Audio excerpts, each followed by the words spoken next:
सातारा जिल्ह्यातील मुख्य रस्त्यापासून अवघ्या 20 किलोमीटर अंतरावर असलेले ऐतिहासिक पार्श्वभूमी लाभलेले गाव म्हणजेच लिंबगोवे हे गाव। ह्या गावात असणारे कोटेश्वरी मंदिर, बारामोटेची विहीर, कृष्णा नदी आणि ह्या नदीवरील पुरातन बांधणीचे घाट हे गावाच्या संपन्न जलस्रोताची साक्ष देतात। गेल्या अनेक वर्षापासून गावाला पिण्यासाठी आणि शेतीसाठी लागणारे पाणी हे कृष्णा नदीतूनच मिळते आहे। परंतु काळाचे बदलते रूप आणि आधुनिकीकरण ह्यामुळे कृष्णा नदीचे पाणी फार मोठ्या प्रमाणावर प्रदूषित झाले आहे आणि त्यामुळेच गावाला पाणी पुरवठा करणारी विहीर ही ह्या नदीच्या काठाला असल्यामुळे ह्या विहिरीचे पाणीही फार मोठ्या प्रमाणावर प्रदूषित झाले आहे। ह्या विहिरीवर 12.5 हॉर्स पॉवर क्षमतेचा एक पंप बसवला आहे। ह्या पंपाद्वारे विहिरीतील पाणी हे गावाला पाणी पुरवठा करणाऱ्या टाकीमध्ये जाते आणि त्या टाकीतून गावाला पाणी पुरवठा होतो।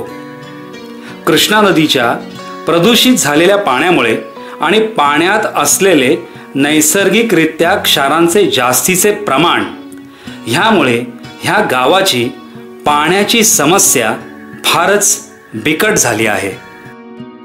ह्या सर्वाचा एकत्रित विपरीत परिणाम हा असा झाला की संपूर्ण गावाचं आरोग्यच धोक्यात आलं। पोटाच्या तक्रारी, मूतखड्याच्या म्हणजेच किडनी स्टोनच्या तक्रारी ह्यांचं प्रमाण दिवसेंदिवस वाढत गेले।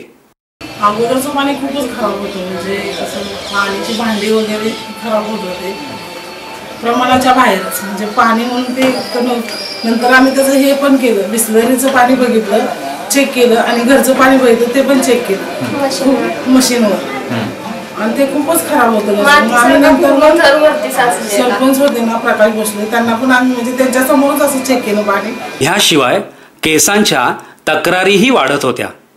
तसेच आंघोळ करताना साबणाला फेस न येणे, कपडे धुताना कपडे स्वच्छ न होणे, भांड्यांवर क्षारांचे पांढरे डाग पडणे, केस अकाली गळणे ह्या आणि अशा अनेक तक्रारी समस्या मोठ्या प्रमाणावर उद्भवल्या होत्या आणि दैनंदिन व्यवहारात मोठ्या प्रमाणावर पाण्याचा वापर होत होता। पाणी तर आहे पण पिण्यायोग्य किंवा वापरण्यायोग्य नाही अशी बिकट अवस्था संपूर्ण गावाची झालेली होती आणि अशा प्रदूषित क्षारयुक्त पाण्याचा प्रश्न निकाली काढण्यासाठी कोणतीही यंत्रणा गावामध्ये अस्तित्वात नव्हती। अशा वेळी लिंबगोवे ह्या गावाला एक आशेचा किरण दिसला। साधारणपणे जुलै 2015 ह्या महिन्यात साताऱ्यातील सिद्धी एंटरप्राइजेस आणि नवी मुंबई खारघर येथील ॲटोफिल सिस्टीम्स ह्यांनी लिंबगोवे ग्रामपंचायतीकडे संपूर्ण गावासाठी पाण्याचे भौतिक गुणधर्म बदलणाऱ्या यंत्रणेचा प्रस्ताव पाठवला। सेल्सेफ वॉटर कंपनी सिस्टीम क्षारयुक्त पाण्यावर चुंबकीय क्षेत्र निर्माण करून पाण्याचे भौतिक गुणधर्म बदलणे। ही यंत्रणा बसवल्यानंतर क्षारयुक्त पाण्यातील क्षारांचे पूर्णपणे विघटन होते। क्षारकणांचे 40 मायक्रॉनवरून अवघ्या 4 मायक्रॉनच्या कणात रूपांतर होते, म्हणजेच ह्या क्षारकणांची चिकटण्याची क्षमता ही 100% नाहीशी होते। ह्याचा एकत्रित परिणाम हा की अशा पद्धतीने प्रक्रिया केलेल्या पाण्याची द्रावण क्षमता वाढते। लिंबगोवे गावाच्या विहिरीमध्ये ई कोलिन हा बॅक्टेरिया आढळला होता। शिवाय ग्रामपंचायत करीत असलेल्या TCL ह्या रसायनाची त्या पाण्यावर करत असलेली प्रक्रिया काही वेळा योग्य रीतीने होत होती तर काही वेळा होत नव्हती। त्यामुळे गावात असलेल्या शाळेच्या विद्यार्थ्यांचे आरोग्यही धोक्यात आले होते. ह्या गावात जेव्हा सेल्सेफ वॉटर सिस्टीम बसवली गेली तेव्हा शाळेतील पाण्याचा दर्जा हा कमालीचा सुधारल्याचे आढळले. शाळेच्या पिण्याच्या पाण्यावर शाळेतील प्रयोगशील आणि जागृत शिक्षिका सौ साबळे मॅडम यांनी हा प्रयोग केला. नमस्कार, मी सौ साबळे विभा विजय, MSc MAd DSM. मी श्री कोटेश्वर विद्यालय व ज्युनियर कॉलेज गोवेमध्ये गेले 20 वर्ष शिक्षिका म्हणून काम करते आणि विद्यार्थ्यांसाठी वेगवेगळे नवनवीन उपक्रम राबवणे हे आमच्या शाळेत सतत चालू असतं. आणि महत्त्वाचं म्हणजे या उपक्रमावर आम्ही पर्यावरणावर जास्त उपक्रम राबवतो जेणेकरून पर्यावरण बिघडू नये आणि विद्यार्थी ही आमची भावी पिढी आहे. भावी पिढीकडून पर्यावरणाचं संवर्धन व्हावं आणि आजच्या ज्या समस्या आहेत त्या समस्यातून उत्तर शोधण्याचा मार्ग, आरोग्य चांगलं राखण्याचा मार्ग विद्यार्थ्यांना कसा मिळेल यासाठी आम्ही जास्तीत जास्त ॲक्टिव्हिटीवर भर देतो या शाळेमध्ये. आणि त्यासाठीच आम्ही ॲक्टिव्हिटी पहिली राबवली शाळेमध्ये, ती म्हणजे पाण्याची ॲक्टिव्हिटी. मी जेव्हा इथं आले 20 वर्षापूर्वी शाळेत, तेव्हा खरं तर इथल्या पाण्यामुळेच मला अमिबाळासिस झाला आणि 3 महिने तब्बल मी आजारी पडले केवळ दूषित पाण्यामुळे. पण हे जेव्हा मला समजलं की अरे मी इथलं पाणी पिलं आणि इथल्या पाण्यामुळं मला अमिबाळासिस झाला, मग बाकी विद्यार्थ्यांचं कसं होत असेल, त्यांच्या आरोग्याचा प्रश्न कसा निर्माण होत असेल, मग त्यासाठी मी वर्गवार विद्यार्थ्यांशी चर्चा केली. तर मला बऱ्याच विद्यार्थ्यांकडनं असं दिसून आलं की त्यांच्यामध्ये पचनाचे आणि पोटाचे आजार जास्तच होते. म्हणजे अगदी घरातही त्यांच्या तेच आजार होते. पण या आजाराला कारणीभूत कुठला घटक आहे हेच कुणाला कळत नव्हतं. मग आम्ही तेव्हापासून गेले 15 वर्ष आम्ही दरवर्षी दर 6 महिन्यातनं, दर 3 महिन्यातनं, नंतर प्रत्येक महिन्याला असं पाण्याची टेस्ट घ्यायला सुरुवात केली की शाळेतलं पाणी आपल्या दूषित आहे का, नदीचं पाणी दूषित आहे का, किंवा पाणी पुरवठा करणारी जी विहीर आहे तिथलं पाणी दूषित आहे का.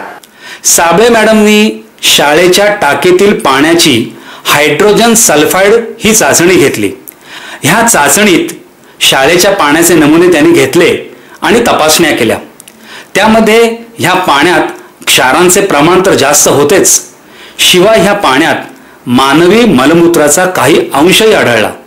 तसेच प्राथमिक आरोग्य विभाग म्हणजेच प्रायमरी हेल्थ सेंटर ह्यांच्याकडून शाळेच्या पिण्याच्या पाण्याची जेव्हा तपासणी झाली तेव्हा हे लक्षात आलं की हे पाणी पिण्यायोग्य नाही असा शेराही त्यांना मिळाला होता. तशा स्पष्ट अभिप्रायासहित लाल कंदील अर्थातच रेड कार्डही ह्या पाण्याला मिळालं होतं. आणि अशा वेळी लिंब गोवे ग्रामपंचायतीने ग्रामसभेमध्ये गावाच्या पिण्याच्या पाण्याच्या संबंधामध्ये सुधारणा करण्यासाठी सेल्सेफ वॉटर सिस्टीम ह्या कंपनीला काम देण्याबाबतचा प्रस्ताव मांडला. हा फिल्ट्रेशन प्लांट बसवण्यापूर्वी आम्ही साधारण माहिती घेत होतो की पंचायतीच्या बजेटमध्ये कसा बसेल, कारण पंचायतीचं बजेट आणि ह्याचा विचार केला तर तो थोडा आम्हाला परवडणारा पाहिजे होता. मग आम्ही त्याची माहिती घेतली. साधारण 2,80,000 कॉस्ट होत होता आणि टॅक्स धरून तो साधारण 3 लाखावर आम्हाला प्लॅनची पूर्ण कॉस्ट जात होती. साधारण आमची लोकसंख्या आहे 3,500. आम्ही ह्या गोष्टीचा म्हणजे अगदी बारकाईनं प्रत्येक गोष्टीचा विचार केला की आपण एवढं लोकांचे पैसे त्यात गुंतवणार आहे तर त्याचा पूर्ण फायदा लोकांना मिळाला पाहिजे. तर साधारण 3 लाख कॉस्टिंग होत होतं. 3,500 लोकसंख्या, 350 नळ कनेक्शन. तर हा सगळा हिशोब केला तर साधारण 70-80 रुपये पर हेड हा खर्च येत होता गावाच्या दृष्टीने.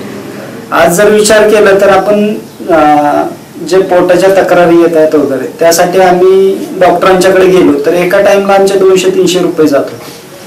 तर ह्या गोष्टी सर्व ग्रामस्थांनी विचार करून आम्ही त्याचा पूर्ण अभ्यास केला. ग्रामपंचायत सदस्य, आमचे सरपंच, ग्रामसेवक यांनी सर्वांनी त्याचा व्यवस्थित विचार. संपूर्ण गावासाठी अतिशय उपयुक्त आणि पुढील 3 पिढ्यांसाठी कोणत्याही प्रकारचा देखभाल खर्च नसलेली तसेच कोणत्याही प्रकारचे रसायन न वापरता जलशुद्धीकरण करणारी यंत्रणा म्हणजेच सेल्सेफ वॉटर सिस्टीम ह्या कंपनीला अनुमती दिली. पकडला तरी गावच्या आता 3 लाख रुपये गेले तरी साधारण हे जी लाईफ टाईम इन्व्हेस्टमेंट आहे त्याला कसलाही मेंटेनन्स खर्च नाही. 40 वर्ष तरी ह्याला काय होणार नाही. तर मग 3 लाखात आपल्याला पूर्ण 1-2 पिढ्यांचा पुढचा विचार करू त्याचा आपल्याला बेनिफिट मिळणार होते म्हणून आम्ही तो लगेचच कार्यान्वित करायचा विचार केला. बाकीची सगळी विकास कामं थोडीशी बाजूला ठेवून आरोग्याच्या दृष्टीने विचार करून गावानं तो निर्णय प्राधान्याने घेतला आणि तो कार्यान्वित केला. आता आपण सेल्सेफ वॉटर सिस्टीम ह्या कंपनीविषयी जाणून घेऊया. क्षारयुक्त पाण्याचे भौतिक गुणधर्म बदलून ते पाणी पिण्यायोग्य बनवणे हे ह्या कंपनीचं मुख्य काम. हे उत्पादन नाविन्यपूर्ण असून मॅग्नेटिक वॉटर कंडिशनर आणि इलेक्ट्रिकल वॉटर कंडिशनर अशा 2 प्रकारांमध्ये उपलब्ध आहे. अशा प्रकारचे उत्पादन करणारी ही भारतातील एकमेव कंपनी आहे. ह्या उपकरणाचे वैशिष्ट्य हे की ह्या उपकरणाला एकदा उपकरण बसवले की त्यानंतर कोणत्याही प्रकारचा देखभालीचा खर्च नाही. त्यात कोणत्याही प्रकारचे रसायन अथवा फिल्टर नाहीत. वीज बिल सुद्धा महिन्याला साधारणपणे 500 ते 600 रुपये येते. ह्या उपकरणाची रचना ही पूर्णपणे इंडस्ट्रियल डिझायनिंग अशा स्वरूपाची असल्यामुळे ऊन, वारा, पाऊस, थंडी ह्यांचा कोणताही परिणाम ह्या उपकरणावर होत नाही. कंपनीकडून ह्या उपकरणासाठी 10 वर्षांची फ्री सर्व्हिस उपलब्ध आहे. तसेच लाईफ टाईम सर्व्हिस वॉरंटीही दिली जाते आणि 10 वर्षांनंतरही जर उपकरणात काही बिघाड निर्माण झाला तर अतिशय वाजवी दरामध्ये सेवा दिली जाते. लिंबगोवे ह्या गावामध्ये बसवण्यात आलेला वॉटर कंडिशनर हा पूर्णपणे स्वयंचलित आहे. ह्यामध्ये मॅग्नेटिक आणि इलेक्ट्रिक अशा दोन्ही प्रकारचे कंडिशनर बसवलेले आहेत. लिंबगोवे ह्या गावाच्या गाव पाणी योजनेच्या अभूतपूर्व यशानंतर अशा प्रकारच्या अजून 5 ग्रामपंचायतींनी गाव पाणी योजनेच्या माध्यमातून आणि ऑटोफिल सिस्टीम्स ह्या कंपनीच्या मदतीने आपला पाणी प्रश्न कायमचा सोडवला आहे. तसेच हे यश पाहिल्यानंतर अनेक ग्रामपंचायतींनी ऑटोफिल सिस्टीम्स ह्या कंपनीकडे गाव पाणी योजनेसाठी मदतीचा हात मागितला आहे. ह्यासाठी ऑटोफिल सिस्टीम्स ही कंपनी आपल्या गावाला निसर्गाने दिलेले जे पाणी ज्या स्वरूपात असेल त्याहून अधिक शुद्ध, स्वच्छ कसे करून देता येईल ह्यासाठी सदैव तत्पर आहे.